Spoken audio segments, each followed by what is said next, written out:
The year is 1939 in Germany. World War II has just broken out in Europe, and Adolf Hitler has just personally appointed a man by the name of Friedrich Vought as chief physician at the very first Nazi concentration camp, Dachau.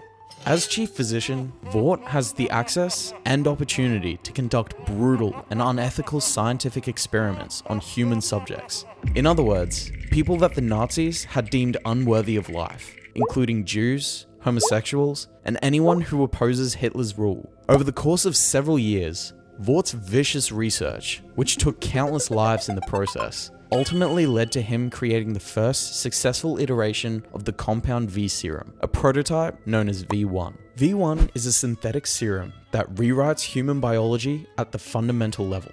It restructures the body's cells to grant superhuman abilities. The specific powers it produces vary wildly from person to person. Some develop superhuman strength and invulnerability. Others flight, laser vision, telekinesis, or something far stranger and more niche. There's no predicting what you'll get. By the time Vought had produced V1, he had already become disillusioned with the German war effort and realized that the Nazis' defeat was inevitable. As a result, Vought chose not to give the V1 serum to Hitler or Nazi Party leadership. Instead, he injected the serum into his wife, Clara Vought, who developed superpowers, including electrokinesis, superhuman strength, and immortality.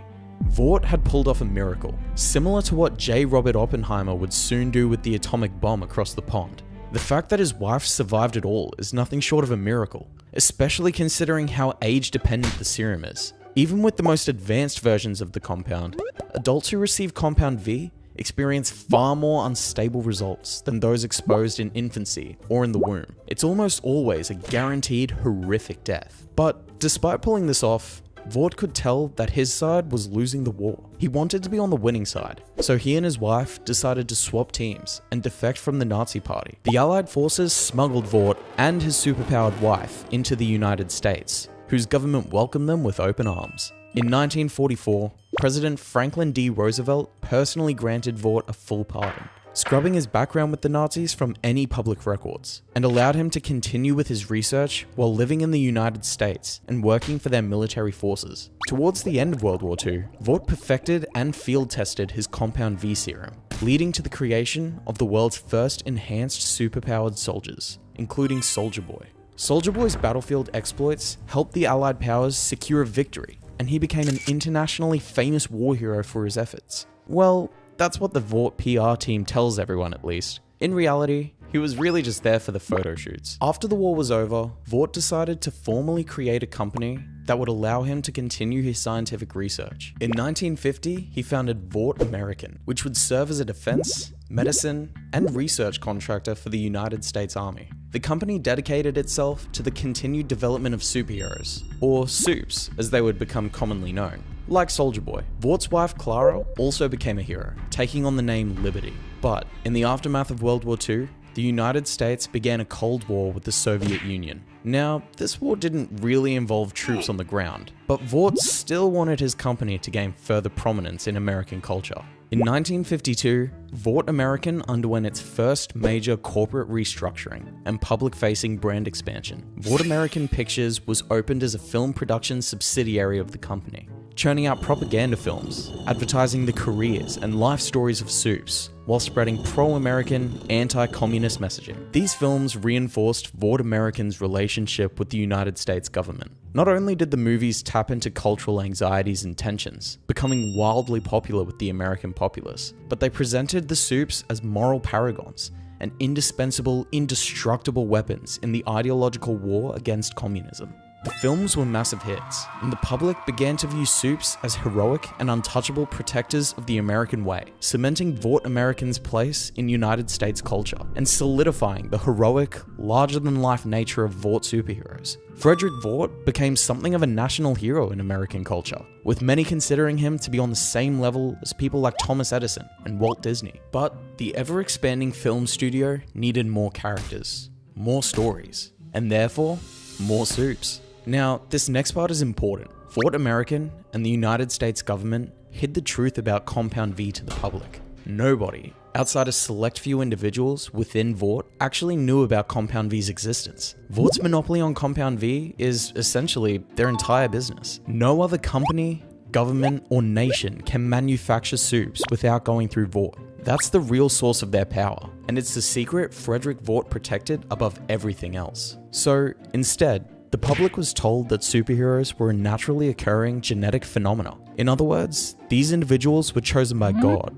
seemingly at random, to have superpowers. But how did they pull this off?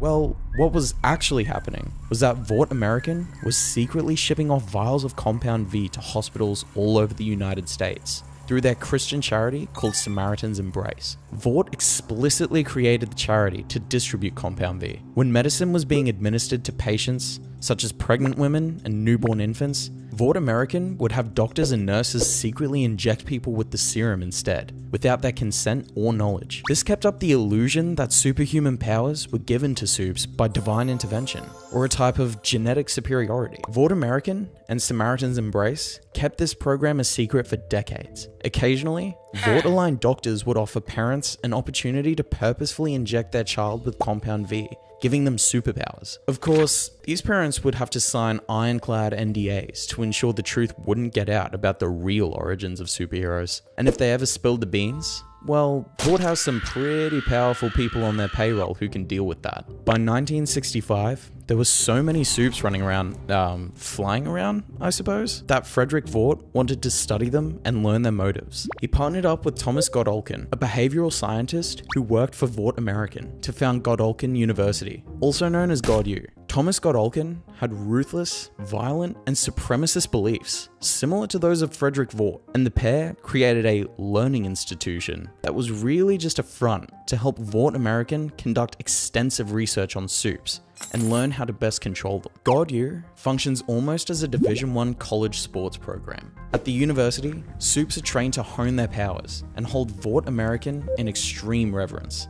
Students are placed on a ranking system determined by their talent, branding, and media status. Once a year, students compete in the Vought Hero Draft, where Vought American gives winning students contracts to protect America's major cities. Queen Maeve, A-Train, and The Deep are all alumni from Godolkin University, and were famously drafted by New York City to join the Seven. Who are the Seven, you ask? Well, we'll get to that soon enough. But for now, it's sometime after the founding of GodU, and Frederick Vought has just passed away due to old age. Before his death, he published an autobiography, which would serve as a global reference for the founder and his company's origins. Of course, this autobiography omitted any and all details about his Nazi past, or any of the numerous crimes the company has since been involved with, and cements him as a hero in the American psyche. By the early 1980s, scientists of Vought American and Godolkin University realized that the earlier a human was exposed to Compound V, the more effective the serum was in creating superpowers. They wanted to utilize newly available IVF technology in order to create godlike soups. These scientists hypothesized that by exposing fertilized cells to Compound V in the blastocyst stage, they could potentially create soups that were ultra powerful at birth. Vought American offered free IVF treatment to couples who had trouble conceiving in exchange for their participation in the program. The program had a staggeringly high mortality rate, resulting in dozens of deceased infants. But in 1981, Vought successfully conducted their experiment, using the genetic material of none other than Soldier Boy and an egg from an unknown donor. Vought scientists created a viable embryo that was implanted in the womb of a homeless woman, who was generously paid $2,000 for her trouble. That's about $7,500 in 2026 money, but still, that seems pretty low considering everything they're asking her to go through. The woman was able to carry the baby to term, leading to the incredibly bloody and violent birth of a baby named John, now known only as Homelander. When Homelander was born, he lasered his way out of the womb using his heat vision. It was a violent and gruesome birth. Homelander killed his surrogate mother as he ripped through her flesh, rising into the air with his umbilical cord still attached. A nurse and 3 doctors were also killed in the incident, leading the surviving Vought scientists to raise the baby John emotionally detached and completely terrified. When John was a young boy, around the age of 6 or 7, Vought scientists needed to ensure that the superpowered boy became exactly what they wanted him to be. John was read stories about Davy Crockett, Teddy Roosevelt, and American Manifest Destiny. He was to be as patriotic as the eagle and as American as apple pie in order to portray the image that Vought envisioned for their soon-to-be mascot hero. The scientists had John watch Soulja Boy's blockbuster movies hundreds of times, and no one even told the poor kid that Soulja Boy was his biological father. Vought scientists refused to emotionally bond with John while he was growing up. This is partially due to their fear of him, and partially due to their abject cruelty. John was put through painful and traumatic experiments to test his strength, including boiling him alive, fighting strength-enhanced Vought guards, locking him in a soundproof furnace for hours on end, and of course, being fed a steady diet of American propaganda. Despite being just a young boy, John had the powers of a Greek god. He could have escaped at any time, but the scientists at Vought already thought of this. So they engineered the perfect environment to make John crave validation, love, and affection. It's the only way they could guarantee to keep him on a leash. He desperately craved the love and affection of the scientists.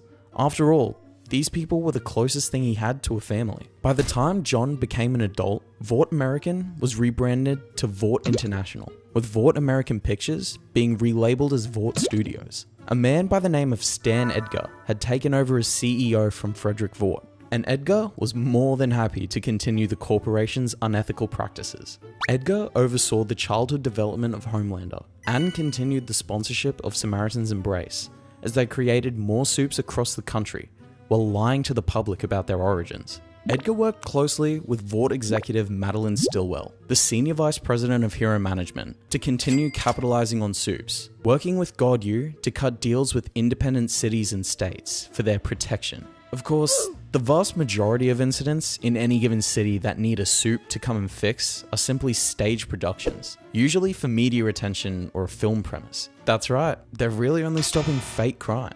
Edgar and Stillwell managed to maintain a steady revenue stream for Vought. It helped that Homelander was finally old enough to debut as leader of Vaught's new flagship superhero squad, known as the Seven. You see, on the surface, they're the Avengers of this world. 7 of the most powerful soups on the planet, assembled to protect New York City, and by extension, the United States. They have blockbuster movies, merchandise, theme park rides, and a public approval rating that most politicians would kill for. But the reality of what the Seven actually is tells you everything you need to know about Vought International. The Seven isn't a superhero team, it's a branding exercise. For starters, the team is literally owned by Vought International. The company basically has their own military unit. Each member is carefully selected, not purely for their powers, but for their marketability. They're assigned publicists, image consultants, and carefully scripted public personas that have almost nothing to do with who they actually are. Their personalities are completely manufactured, and their contracts with Vought give the company enormous control over virtually every aspect of their lives. Together, the Seven represents everything Vought International wants the world to believe about soups. Noble, powerful, trustworthy, and above all, necessary. But the reality is a group of deeply damaged people trapped inside a corporate machine that created them, owns them, and will discard them the moment they become more trouble than they're worth. When Homelander hit the scene, Vought Studios kicked it into overdrive to sell him and the Seven to the public, to massive success. I mean, it's not like Homelander was a tough sell to the public. American citizens already idolize superheroes, and Homelander was practically forged in a red, white, and blue lab in order to convince the populace that he was a trustworthy, God-fearing, all-American hero worth worshipping. The Seven's original lineup consisted of Homelander, Black Noir, Queen Maeve, Mr. Marathon, Lamplighter, Translucent, and The Deep. Their public image suggests they protect and serve New York, and by extension, the entire United States. But in reality, they don't really fight crime so much as they stage publicity stunts and perform in blockbuster movies. And what's worse, the soups, whether they're in the Seven or otherwise, are not nearly as heroic and kind as their public image portrays them to be. Homelander, for example, turned into a narcissistic, sociopathic man-child with a weird thing for breast milk and a tendency to murder anyone who gets in his way.